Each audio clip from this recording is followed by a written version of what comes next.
Okay, so the other side is cut on the passenger side, and what I have here is a roll of masking tape. I'll just take the masking tape, and the first cut I want to make is going to be the very back of the cab. And the reason why I want to do that is because if I cut, we'll call this like an extended cab, if we cut the extended sleeper off, I have to hold on to this little tiny sleeper piece to cut off an even tinier piece, and that would be really difficult to do. So I'm going to mask right in front of where the old, or right on top rather, of where the old grab iron was that I sliced off. I want to make the line as straight as possible. Then it's going to go across the top of the cab, and then down the other side, right on top of the other grab iron. There's not a very big piece of plastic showing left to make a cut line on, so I have to be very, very careful. And that's the reason why I use the masking tape, so I can use it as a straight edge to put the first clean cut marks on the cab. I'm gonna get my first initial scribe marks on the cab. Be very careful, gotta hold it so I don't break the steps to do the top of the roof. I slipped off. That's not good, but it's not horrible.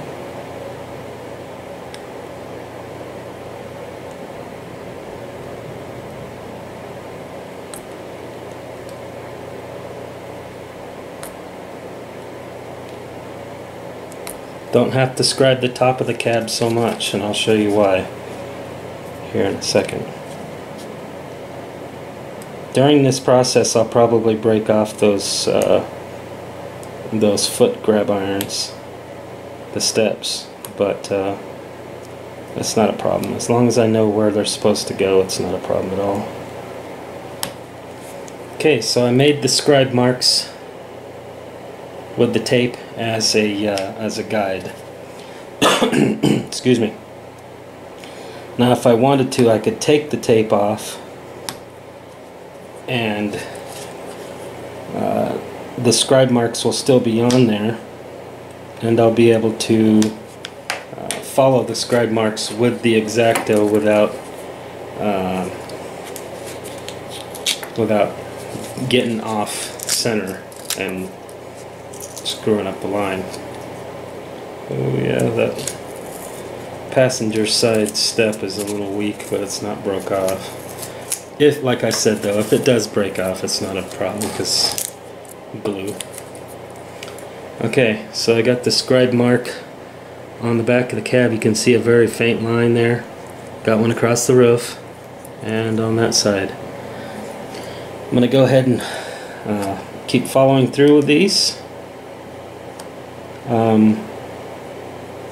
For end scale, I actually don't use a super sharp blade because I don't want to destroy the model. If this is a super sharp blade, it would have already went through the plastic like you just saw it went through a second ago. But it would go through so easy that that it would probably cause a problem.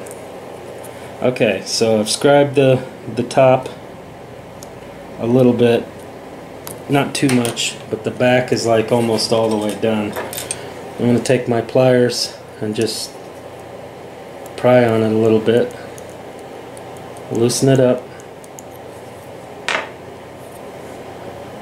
push it in. It creates a bigger gap up top, so I'm going to run the X-Acto knife through there again with the tip of the blade this time.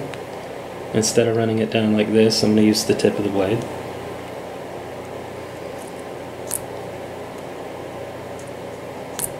I'm holding on to the model gently, but firmly enough to where it doesn't slip out of my hand and I cut myself. But you repeat that process again, wiggle the back, make the gap big, And keep doing that until eventually it wiggles so much that it just comes right off. Try not to actually physically cut it off. Try to work it, or else you may break the cab. If you're getting impatient, because I'm filming a video, I really have to be quick about it. You can actually help it along a little bit. I don't usually do this, trying to, you know, speed up the process for the camera so the video is not too long. But you pretty much get the idea of what has to happen. You gotta keep wiggling and cutting.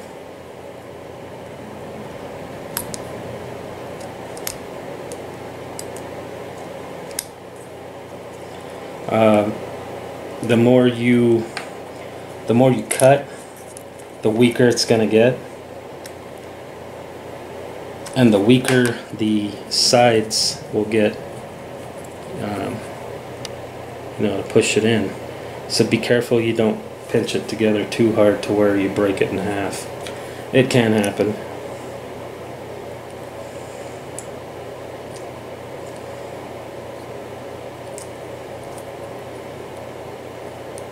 I'm just about there now.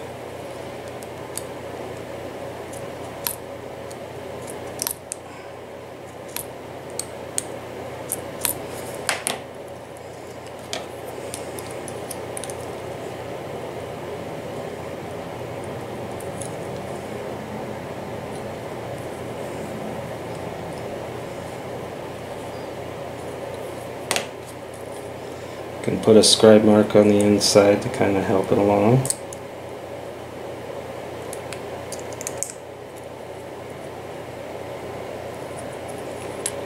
And you can even go through the model top ways like this.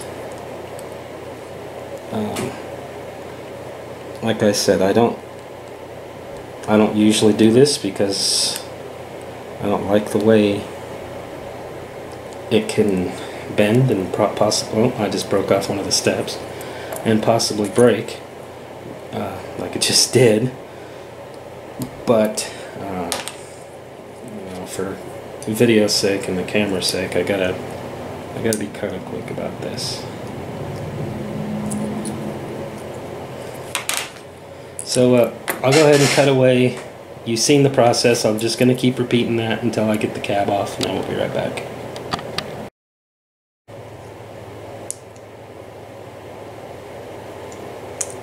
Okay, got it off.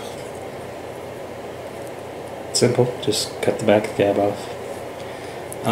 I will use a flat file to sand the back of the inside of the back of the cab to make it line up flush with the back of the actual cab when I cut the X-cab part off. So I'm just filing a little bit. See at least plastic residue in there. I'm not going to show the whole process. I'll just show, you know, the basic beginning of how I do it. You want to make sure it has, you know, flat sides, so when you put it back on, it doesn't have a big line on there. Okay, so same process. Going to take some tape. This time, I'm going to go on the front of the cab like this. I'm going to cut the cab off right at that step part. I'll show you when I put the line of tape on there.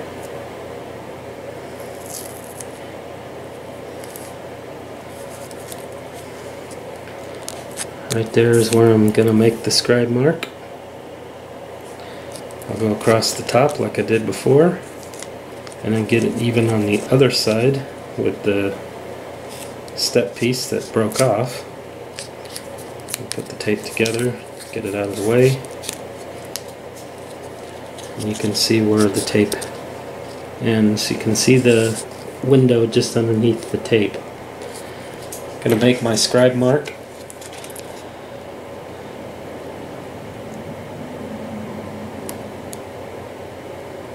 This one's going to be tougher because the truck is weak now that it's not a full box. With the back cut off, it makes the sides pretty pliable. So I have to be very careful not to push too hard. Now I'm going to go ahead and cut the cab.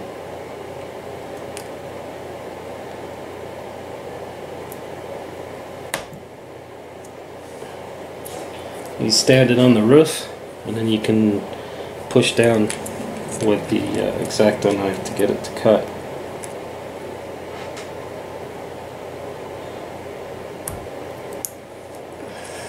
Okay, that's pretty easy.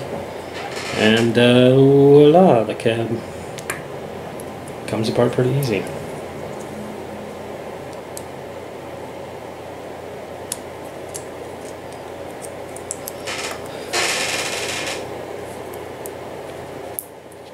So, got the cab off. I know what you're thinking, looks a little extra short. It is. When you put this on, it makes it wider. So, I'm going to go ahead and sand the cab. Just set it down on the flat file like that. And I run it back and forth.